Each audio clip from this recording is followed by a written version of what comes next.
people who think scenes can be rewritten. Chapter 6. Spring on Loan. A remission arrived like sun through blinds, thin but warming.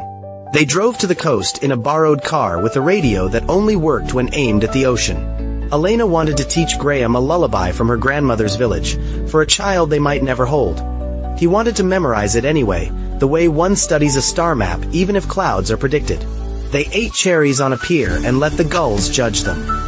In a narrow chapel by the harbor, a quartet rehearsed. Elena asked if they could sit in the back for a minute. The music was more fragile than glass and yet held their weight. Graham watched her eyes close, not in denial but in arrival.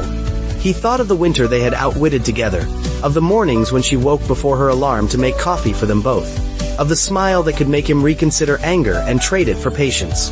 Love, a man learns if he is lucky, is not an account you balance. It is whether you share. Back home, his law exams approached, and he feared the mind's betrayal by the body's exhaustion.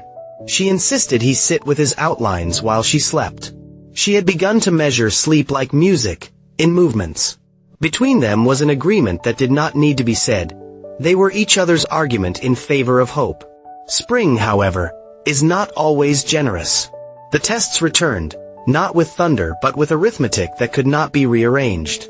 The doctors mentioned options in the careful voice people use when time has narrowed. Something in the room tilted. They walked out into a rain that turned their clothes honest, and he held her like a harbor teaches its ships. Firm, because the current is not polite.